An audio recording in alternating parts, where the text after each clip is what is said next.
মঞ্চে উপস্থিত আমাদের সর্বভারতীয় তৃণমূল কংগ্রেসের সাধারণ সম্পাদক অভিষেক বন্দ্যোপাধ্যায়, আজকের সঞ্চালক এবং আমাদের রাজ্য তৃণমূল কংগ্রেসের সভাপতি আমার অত্যন্ত শ্রদ্ধেয় সুব্রত বক্সী আছেন, অরূপ বিশ্বাস সহ, কল্যাণ ব্যানার্জি সহ অন্যান্য সব সাংসদ, ইউসুফ পাঠান নতুন জিতে এসেছে, কীর্তি আজাদ নতুন জিতে এসেছে, অনেকে এখানে নতুন জিতে এসেছে এবং সর্বোপরি আপনারা সকলে যারা তৃণমূল কংগ্রেসের সৈনিক। সুব্রত বক্সী আপনাদের বিস্তারিতভাবে বলেছে, তৃণমূল কংগ্রেস এমনি সরকারে আসেনি। তৃণমূল কংগ্রেস শুধু মিছিল মিটিং করে বামফ্রন্টকে তথা সিপিএমকে বাংলার থেকে দূর করেনি। তৃণমূল কংগ্রেস অনেক রক্ত, অনেক জীবন, অনেক আন্দোলন করে করে করে করে এসে জীবন ঝরিয়ে রক্ত ঝরিয়ে তবে গিয়ে বাংলাকে সিপিএম মুক্ত করেছে। তাই এই দল, যেটা আমরা সব সময় বলি, মমতা বন্দ্যোপাধ্যায় বলে, এই দল আমাদের কারোর কাছে অভিলাষের বস্তু নয়। আমাদের এই দল কারোর কাছে আমরা বিলাস করব তার বস্তু নয়। এই দল নিজেকে জাহির করার বস্তু নয়। এই দল কোনো রকম অন্যায়ের বিরুদ্ধে যে দাঁড়াবে এটা তার দল। মানুষের পাশে থেকে মানুষের সেবা করা, এইটা মমতা বন্দ্যোপাধ্যায় শিখিয়েছেন এবং সেই মানুষের সেবা করতে করতে আজকে আমরা গর্বের সাথে বলতে পারি যে মমতা বন্দ্যোপাধ্যায় তার নিজের যে দিক, সেই দিক নিজে সৃষ্টি করেছেন। এখানে একটা প্লেট লাগিয়েছি যেখানে ২৬ দিন অনশন করে মৃত্যুর মুখে মমতা বন্দ্যোপাধ্যায় ঢলে পড়েছিলেন। যদি আর কয়েক ঘন্টা দেরি হতো তাহলে মমতা বন্দ্যোপাধ্যায় আমাদের মধ্যে থাকতেন না। ওইখানে হাজরা মোড়ে একটা প্লেট লাগিয়েছি যেখানে আমার সিপিএম এর গুন্ডা মমতা বন্দ্যোপাধ্যায়কে মেরে তার যে খুলি ফাটিয়ে দিয়েছিল, আর 1 সেন্টিমিটার যদি হতো ব্রেন টাচ করে যেত, মমতা বন্দ্যোপাধ্যায় আমাদের মধ্যে থাকতেন না। গার্ডেন রিচে গুলি চালিয়ে দিয়েছিল মমতা বন্দ্যোপাধ্যায়ের ওপরে, একজন হঠাৎ করে হাত বাড়িয়ে দিতে গুলিটা তার হাতে লেগেছে, নাহলে মমতা বন্দ্যোপাধ্যায়ের মাথায় লাগতো। শুধু এই কটাই শেষ নয়, সেখানে নন্দীগ্রামে গুলি চালিয়ে মমতা বন্দ্যোপাধ্যায়কে মারার ষড়যন্ত্র করেছে বাংলার বিভিন্ন জায়গায়। তাকে এলিমিনেট করে দেওয়ার ষড়যন্ত্র বারবার সিপিএম করে এসছে। কিন্তু বাংলার মানুষের আশীর্বাদ এবং ভগবানের যে করুণা, সেই করুণায় মমতা বন্দ্যোপাধ্যায় আজকে বাংলার ত্রাতা হয়ে আমাদের মাঝখানে এসেছেন। তাই প্রত্যেকটা তৃণমূল কংগ্রেস কর্মী আমাদের আজকে এই মঞ্চ থেকে শপথ নিতে হবে, যেরকম আমরা বলি শহীদের, এক্ষুনি আমাদের অভিষেক বন্দ্যোপাধ্যায় এই শহীদদের এক্ষুনি তিনি শ্রদ্ধা জানিয়ে গেলেন। আমি সেই শহীদ স্মৃতি একটা করা হয়েছিল বিড়লা প্ল্যানেটোরিয়ামে, সেখানে আমি শহীদ স্মৃতিতে শ্রদ্ধা জানিয়ে এসেছি।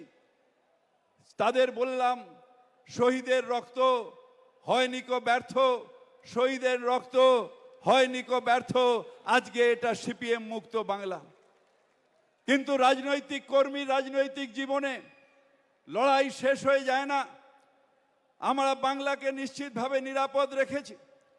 অভিষেক লড়াই করেছে যে কিভাবে বাংলার দাবি দাওয়াকে নিয়ে আসা যায়। মমতা বন্দ্যোপাধ্যায় বারবার করে তাদের জানিয়েছেন, কিন্তু বাংলাকে বঞ্চনা করে যাচ্ছে। সে আজ যে লড়াই, সেই লড়াই দেশ বাঁচানোর লড়াই, সেই লড়াই আমাদের দেশকে সুরক্ষিত রাখার লড়াই, যে লড়াই সাম্প্রদায়িক শক্তি আজকে খুঁড়ে খুঁড়ে খেলেছে। এখানে বাংলায় আমরা কোনোদিন ভাবতে পারি ইউপির মতন যে যখন কেউ হকার বা দোকানদার তার নিজের নাম লিখে রাখতে হবে যে কোন সম্প্রদায়ের মানুষ কোন সম্প্রদায়ের দোকান থেকে কিনবে, সেইটা আজকে সুনিশ্চিত করতে হবে।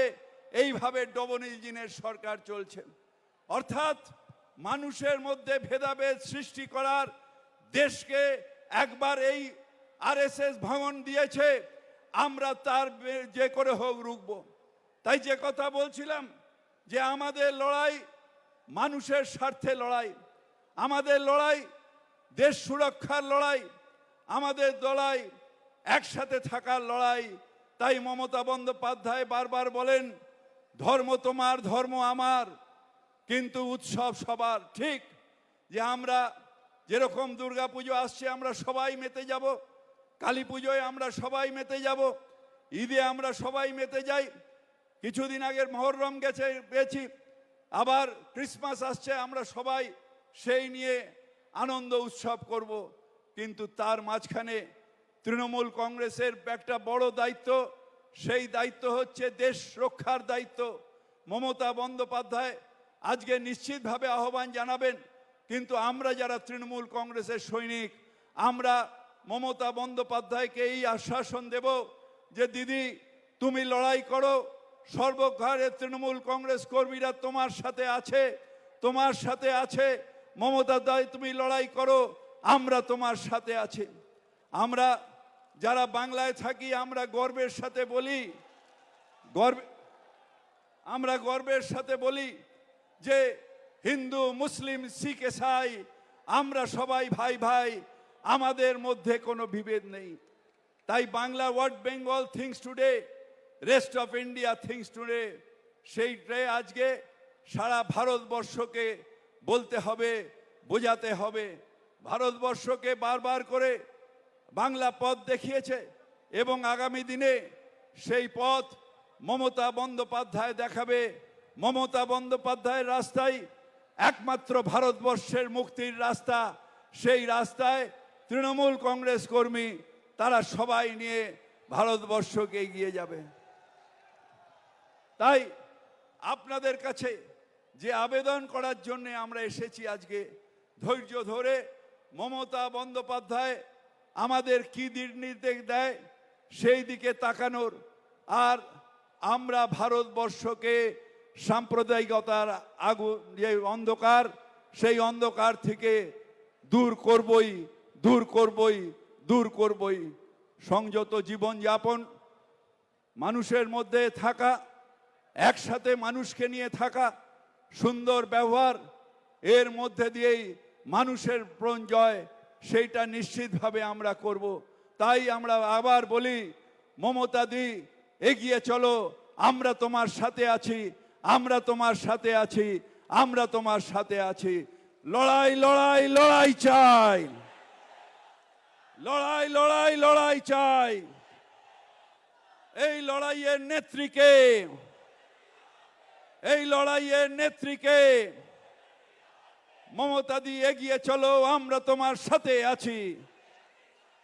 জয় হিন্দ, বন্দে মাতরম, তৃণমূল কংগ্রেস জিন্দাবাদ, মমতা ব্যানার্জি জিন্দাবাদ।